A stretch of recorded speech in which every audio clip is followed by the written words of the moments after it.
Linguagem C, aula 32, professor Anderson Diniz. O código integral deste programa está disponível neste site. Programa que faz uma pesquisa. Este programa é muito parecido com o da aula anterior, porém agora vamos utilizar a função switch. A função switch é semelhante ao if, porém o if é muito mais poderoso, porque no if podemos fazer comparações. Por exemplo, se 5 cx for maior que 5, por exemplo, ou cx for menor que y, tá? No switch não posso fazer esse tipo de teste, esse tipo de comparação. Eu já tenho que vir com um valor definido, tá? Então a estrutura do switch é a seguinte: escrevo switch entre parênteses o nome da variável com a qual eu vou trabalhar. No caso aqui eu vou trabalhar com a variável número, porque ela é que vai guardar o número que o usuário digitar. Caso o usuário digite o número 20, 30, 40, vai ser executado essa mensagem aqui na tela, tá? Então vai exibir o nome, o departamento, o nome 1, departamento 1, tá? Então o switch ele é combinado com case, tá? Eu posso ter vários casos que podem ser possíveis, tá? Como se eu tivesse vários ifs ou um if com vários else if e etc, tá? Tendo esse valor definido, eu uso então case, coloco o valor e coloco dois pontos, tá? Então, se o número que o usuário digitou for 20, 30, 40, ele vai entrar aqui nessa parte, tá? E vai executar essa parte. Aqui eu coloco um break, por quê? O break serve para o seguinte: se ele entrar aqui e fizer essa parte, ao chegar no break ele sai aqui do switch, tá? E já vem para cá, para a linha posterior ao switch. Caso eu não coloque break, ele vai executar todos os cases que tiver aqui, tá? Então,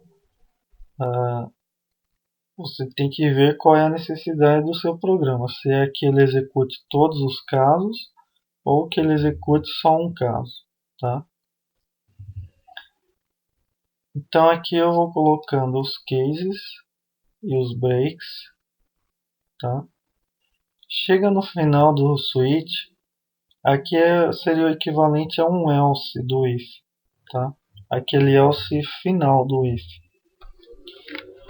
que determina o seguinte: caso nenhum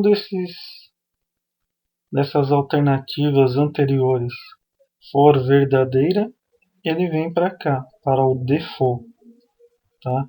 E vai executar a instrução que tiver aqui no default, tá? Então, esse default ele funciona da seguinte forma: caso nenhum desses aqui seja verdadeiro, nenhum case seja verdadeiro, ele vem para o default, tá? Então eu declaro aqui no final default, dois pontos, tá? O default não é obrigatório ter, tá?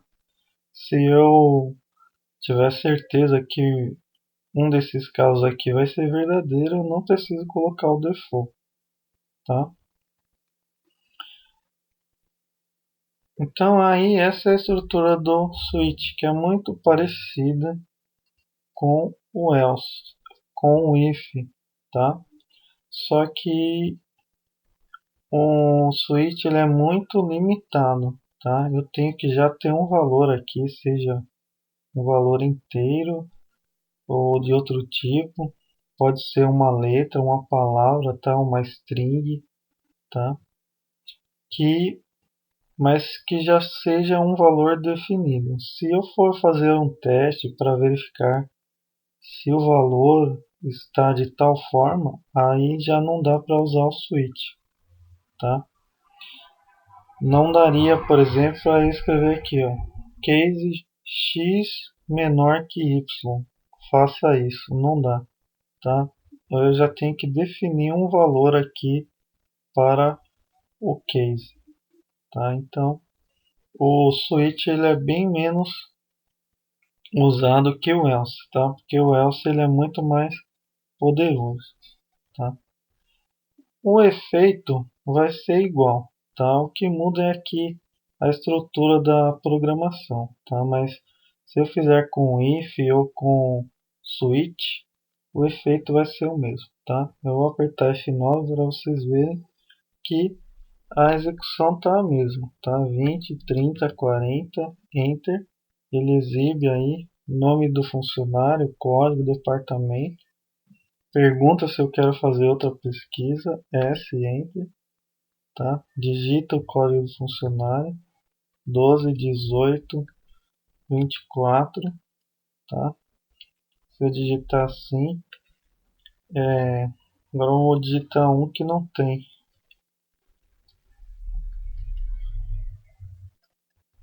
Olha lá, código não encontrado, tá? Então, a execução é a mesma.